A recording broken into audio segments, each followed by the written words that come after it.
বলতে চেয়ারম্যান সাহেব লেখা আছে 10 কেজি দিলেন যে 8 শের। চেয়ারম্যান সেক্রেটারি বলতে নামটা জোরহাত করে বলতেছে না স্যার যা আছে তাই নাম কাটেন না। চেয়ারম্যানকে পাগলা তোর 2 কেজি নাম আনলে আমি চামচা পালমো কি দিয়ে রে। আজকে যেই নেতার পিছনে যত চামচা ঘুরবি বুঝবেন সেই নেতা জনগণের মাল তত মারবি। এই দেশে ইমামের দাড়ি মানুষ মুড় দিয়ে মাপে, আর সেই দেশে যদি দাড়ি মোছ কিছুই না থাকে তাকে জাতীয় ইমাম বলা যাবে? কারণ তাকে জাতীয় ইমাম বলা যাবে, কারণ বাংলাদেশে যাকে তাকে জাতীয় নেতা বলা যাবে কিন্তু জাতীয় ইমাম বলা যাবে না। ইমামতি করবার গেলে কিছু জিনিস মানুষ দেখে। কথা কর না ভাই, কথা কর না কেন? হ্যাঁ দেখে, ফাজলামো করার একটা সীমা থাকে। যাকে তাকে জাতীয় নেতা বলতে পারেন কিন্তু জাতীয় ইমাম বলা যাবে না। ইমামের দিকে মানুষের গুরুত্ব আছে না নাই? ওমর ফারুক বললেন আব্দুল্লাহ তোর পাঞ্জাবিটা আমাকে দান করে দে বাবা, তোর টামারটা মিলাম একটু লম্বা জুব্বা বানাবার চাই। আব্দুল্লাহ গভীর রাত্রে তার কাপড়ের অংশ বাবাকে দান করে দিলে। বাবা আব্দুল্লাহর কাপড় তার কাপড় একত্র করে সারা রাত ধরে বাবা লম্বা জুব্বা বানায়া, সেই জুব্বা বানায়া আমার বাবা খুতবা দেয়। এখন বলো বাবার খুতবা শোনা যায় কিনা যায়? সমস্ত সাহাবীরা চিল্লায় বলে আল্লাহর কোরআন দিয়ে যখন রাষ্ট্র চলবে মুসলমান এমন ভালো মানুষকে নেতা হিসাবে দেখতে পাবে। বলেন তো যে বেটার কাপড় নিয়ে পরনের জুব্বা বানায় তার কোনো চামচা আছে? চামচা। এখন চেয়ারম্যান সাহেব বালতি দিয়ে চাউল মারতেছে, বালতি দিয়ে। প্রত্যেকটা কার্ডে লেখা আছে 10 কেজি। ধরে কর কয় কেজি?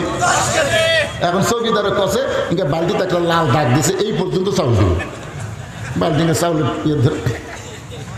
পরিবারের চাউল দিয়ে একজন সন্দেহ আছে কেন লেখা আছে 10 কেজি, কোনো কিছুই নাই, ডানি পড়লাও নাই, কিছুই নাই।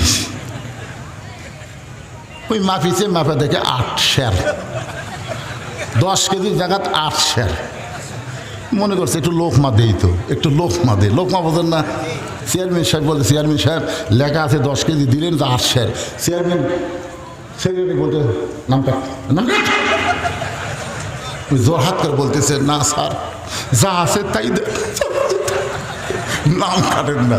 চেয়ারম্যানকে পাগলা তোর 2 কেজি নাম আনলে আমি চামচা পালমো কি দিয়ে রে।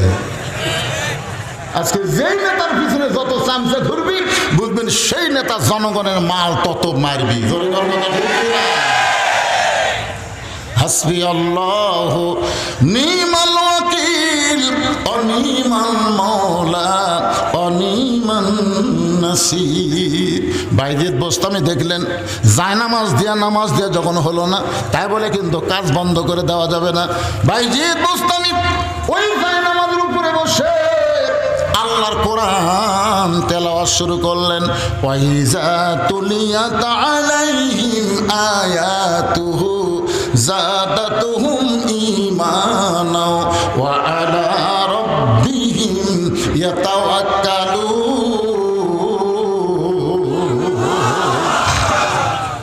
কোরআনের তেলাওয়াত শুনলে কি বাড়ে? এখন আপনাদের বলতেছে এটা কোন তেলাওয়াত? এটা কোন তেলাওয়াত ভাই? খালি কোরআন পড়বে আর আপনারা শুনবেন, এটা তেলাওয়াত না। তেলাওয়াত মানে কোরআন পড়তে হবে, কোরআন বুঝতে হবে, কোরআন মোতাবেক নিজের জীবনকে পরিচালনা করার নাম হলো তেলাওয়াত।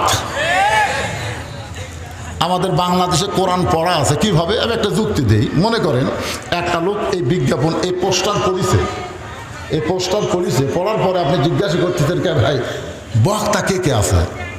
তখন আপনি বলতেছেন ভাই পড়িছি ঠিকই, বুঝিনি। আমি পড়ে পারি ভাই কিন্তু আমি বুঝি না রে। তখন জনগণের উপর রাগ করবি না খুশি হবি? এই নিয়ে পড়িস তো বুঝিস না কেন? পড়া মানেই তো বোঝা। একটা লোক পেপার পড়তেছে, ওই কি পেপারের খবর না বোঝার জন্য পড়তেছে না বোঝার জন্য পড়তেছে? পেপার এটা নিয়ে আচ্ছা ওই পার কি হলো রে? এরা কি মাটি ফেটা জন্ম লিছে? এরা বাপ মা আছে?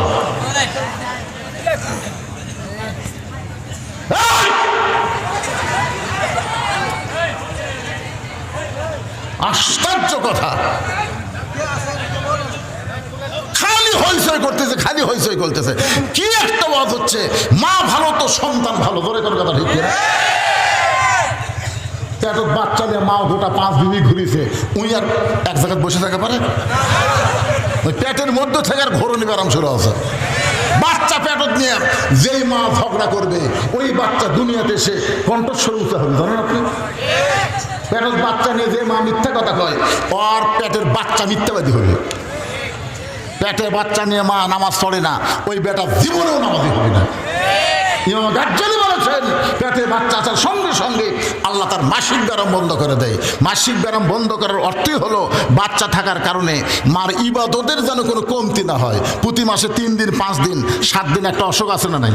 কিন্তু যেই পেটে বাচ্চা আসে অসুখ আর থাকে না। কি জন্য থাকে না জানেন? যে অসুখ থাকলে তো ইবাদত করে পারবি না, অসুখ আল্লাহ বন্ধ করে দেয়। পেটে বাচ্চা নিয়ে আমার নামাজ পড়তেছে, রুকুর যখন থেকে শেষ দাঁত গেছে, পেটের মধ্যে 5 মাসের বাচ্চা একটু চাপা খাচ্ছে, এরকম রুকুর থেকে শেষ দাঁত গেলে পেটে একটু চাপা লাগে না? ফেরেশতা বলতেছে, আল্লাহ দেখো তোমার বান্দী সেজদা করবে যে পেটের বাচ্চা চাপা খায়। আল্লাহ বলে, সাক্ষী থাক, যেই মা পেটে বাচ্চা নিয়ে নামাজ পড়তেছে, এ মা শুধু নিজে নামাজ পড়তেছে না, পেটের বাচ্চাকে নামাজি বানায়া দিচ্ছে। কি এরা যখন মায়ের পেটে ছিল, মাও কি করছে আমরা বুঝতে পারতেছি না? কোরআনের মাহফিল হয়, বক্তা ওয়াজ করে, আর তোরা চিল্লাচিল্লি করিস, তার মানে বুঝিস ভালো মায়ের সন্তান। আর শব্দ আছে, যদি খারাপের হতো তাহলে তর্ক করতো। আল্লাহ এই সোনার যুবকদেরকে তুমি হেদায়েত দাও, ধরে কেন আমি এই পুনরায় আলোচনা শুরু করার আগে আমি আর একটা কথা বলি। আমাদের বাংলাদেশের যারা বড় বড় ডাক্তার, বহু ডাক্তার আমার বন্ধু আছে, আমার ফলোয়ার্স আছে, এমবিবিএস ডাক্তার, এফসিবিএস ডাক্তার, এরকম কোনো ডাক্তারের বউ বাচ্চা নেওয়ার সময় সিজার করে না, ডাক্তারই করবার দেয় না। কারণ সিজার করলে মায়ের ক্ষতি, বাচ্চার ক্ষতি। এই জন্য ডাক্তারের বইয়ের সিজার লাগে না। ধরে কারণ কি লাগে না? 2 নম্বর হলো, কোনো মৌলানার বাড়িতে আজ পর্যন্ত মিলাদ হয় না, দেখবেন আপনারা খেয়াল করে। 3 নম্বর হলো, কোনো পীরের বউ কোনোদিন পীরের হাতে মুরিদ হয় না। এই কথাটা কেন বললাম? আমাদের অধিকাংশ মায়েরা এখন বাচ্চা সিজার করবার চায়, ধরে কর কথা ঠিক কিনা? সিজার করবার চায়। এই যে আমরা উপরে যে কটা বসে আছি, আমরা একটাও সিজার করা নয়। আমাদের মাও কি মরিছে?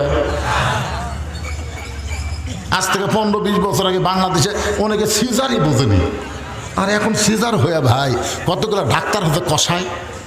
দেখাবার গেলে কই শূন্য শূন্য লাগতেছে, পেটত পানি নাই। আর এক ডাক্তারকে আল্ট্রাসাউন্ড করে কাত হয়ে আসে। এখন কি করবি? পেট কাটা দেখে বাচ্চার ঘুমই ভাঙেনি। 2 দিন পরে নর্মালে জন্ম নিত, কিন্তু বাচ্চার ঘুমই ভাঙেনি। বড় ডাক্তারের টাকার লোভে যে পেট কাটলো, ই তো ঘুমই পারতেছে। ডাক্তারকে এক কাম করো, পেট যখন কাটাই ফেলে দিত, ওকে তো বার করা লাগবি, ঘুমতে পারতেছে স্যার। পাও ধরে একটা ঘুরে নি দাও। তখন এই পেটতে বের করে মাথার উপর দিয়ে একটা ঘুরে নিতে, যেই ঘুরে নিয়েছে বাচ্চা মাথার ঝাঁকি খেয়ে কান্দে উঠছে। এমন ঝাঁকি খাওয়া খাসে ভাই, এই দুনিয়াতে আসে মোবাইল ছাড়া ভাত খায় না, মোবাইল ছাড়া কান্না থামে না। এমন ঝাঁকি দিছে। আমি আমার মায়েদের জন্য বলবো, মা আর সিজার টিজার করার না, মা বাচ্চা যদি হয় আল্লাহ নর্মালে দিবে। নর্মালে বাচ্চা হলে সেই বাচ্চা ভালো হবে। সুবহানাল্লাহ বলেন।